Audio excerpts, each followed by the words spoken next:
Hello, चलो हम start कर रहे हैं एक्सरसाइज 9.3 का क्वेश्चन नंबर 9। बहुत इजी क्वेश्चन है, बहुत डिफिकल्ट लगता है पर इजीली समझेंगे तो बहुत आराम से हो जाएगा। तो चलिए शुरू करते हैं। अब इसमें हमें क्या कह रहा है, to circles intersect at two point. अब दो सर्कल हैं, दो पॉइंट पे वो इंटरसेक्ट कर रहे हैं, बी और सी पे। ठीक है, ये जो बी और सी यहाँ पे पॉइंट दे दिया। ठीक है भाई, फिर through B two line segment A B D and P B Q. दो लाइन सेगमेंट बने हैं। हमारा पहला बना है A B D, A B D एक पूरे लाइन सेगमेंट ये है। फिर यहाँ पे पी बी क्यू है, ये लाइन सेगमेंट पूरा यहाँ से लेके यहाँ तक का, इस वाली लाइन से लेके यहाँ तक का इंटरसेक्ट कर रहा है D A D P Q पे। ये इंटरसेक्टिंग पॉइंट बता दी रिस्पेक्टिवली। प्रूफ करना है तुम्हें ए सी पी बराबर है क्यू सी डी के। तुम्हें प्रूफ करना है जो ए सी पी कहाँ बन रहा है, ए सी पी ये वाला एंगल, जो ये वाला एंगल है ये बराबर है तुम्हारा C Q Q C D के, इस वाले क्यू सी डी के, इस वाले के इक्वल है। अब देखो कहाँ से कहाँ दे रखा है हमें, चलो करते हैं। अब ध्यान से हमें इसमें क्या समझना है, सबसे पहले देखो हमें क्या करना पड़ेगा, एक कोड बनानी पड़ेगी। देखो ए पी जो कोड इन्होंने नहीं बना के दी हम बना लेते हैं।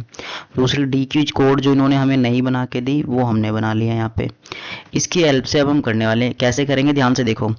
हमने एक थ्योरम पढ़ी थी शुरुआत में कि भाई जो हमारे पास सेम सेगमेंट से जो एंगल बनते हैं ऐसे, ये आपस में इक्वल होते हैं, इनका भी हेल्प लेने वाले हैं। ठीक है, ये चीज़ हमने यहाँ पे बनाई थी, ये समझी थी, ये वाली थ्योरम, इसके हेल्प लेंगे। ठीक है, तो अब ध्यान से देखो जो ए पी एक कोड है, इससे इसके अपोजिट में एक तो ये वाला एंगल बन रहा है और एक ये वाला एंगल बन रहा है। ठीक है, इसके सेम सेगमेंट में। तो यहाँ पे हम लिख सकते हैं, यहाँ पे हम लिख सकते हैं सॉल्यूशन में जो कोड है, जो हमारे पास ए पी जो है इज अ कोड। ठीक है, ए पी कोड है और यहाँ पे हमारे पास जो एंगल बन जाता है, हमारे पास जो एंगल बन जाता है पी बी, इस बी को भी ढंग से बनाते हैं, जो पी बी ए है, पी बी ए, ध्यान से देखो पी बी ए, ये वाला एंगल जो हमारा ये वाला। ठीक है, अब ये वाला एंगल जो है वो बराबर हो जाता है एंगल, ये बराबर हो जाता है एंगल ए सी पी के, ए सी पी के। रीजन यहाँ पे देंगे हम, angle in the same segment, in the same segment,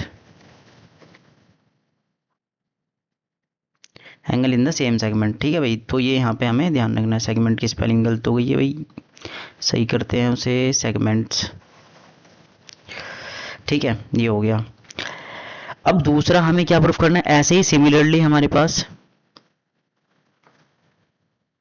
similarly जो कोड है डी क्यू जो है, D Q is a code.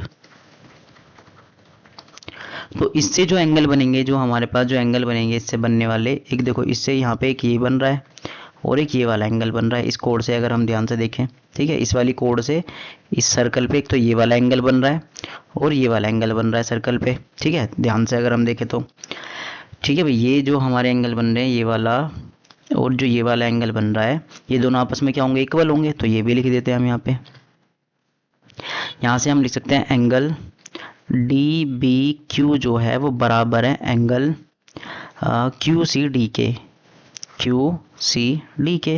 अब इसका रीजन क्या होगा, सेम होगा, angle in the same segment.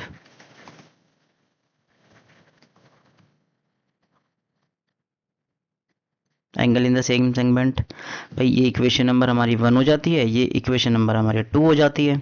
ठीक है भाई, अब ध्यान से देखो हमारे पास जो अगला पार्ट में सोल्व करने जा रहा हूँ, वो जो एंगल है ना, एंगल पी पी ए है, पी बी ए है, वो बराबर है एंगल डी बी क्यू के।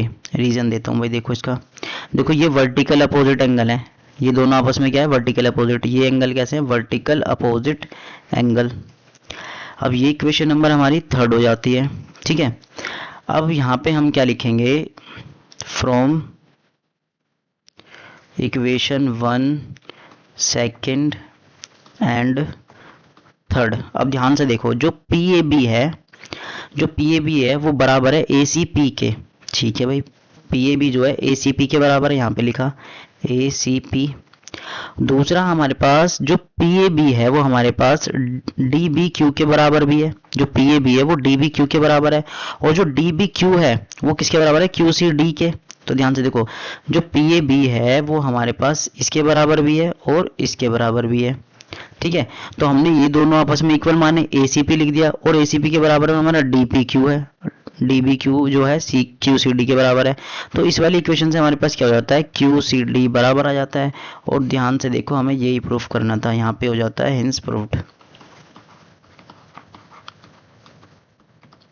ठीक है भाई, ये अगर पार्ट समझ में नहीं आ रहा है कैसे इक्वेशन को यूज करें तो ध्यान से देखें। देखो पी ए बी हमारा ए सी पी के बराबर है, तो हमने यहाँ पे लिख लिया पी ए बी जो ए सी पी के बराबर है, तो हमने ए सी पी लिखा पहले सबसे यहाँ, और जो ए सी पी है वो हमारे पास पी ए बी के बराबर था, तो पी ए बी की जगह मैं क्या लिख सकता हूँ, डी बी क्यू लिख सकता हूँ। और जो डी बी क्यू है वो बराबर किसके दे रखा फ्रॉम इक्वेशन 2 में हमारे पास क्यू सी डी के, तो डी बी क्यू जो है वो क्यू सी डी के बराबर है, तो डायरेक्ट मैं यहाँ पे क्या लिखा हूँ, क्यू सी डी के बराबर है। तो यहाँ पे क्या होता है, फ्रॉम इक्वेशन 1, 2 एंड 3 इन तीनों इक्वेशन से क्या हो जाता है, ए सी पी बराबर हो जाता है क्यू सी डी के, और जो कि हमें प्रूफ करना था। यहाँ पे हमारा आंसर होता है क्वेश्चन नंबर 9 हमारा कंप्लीट हो जाता है। तो मिलते हैं हम नेक्स्ट क्वेश्चन में।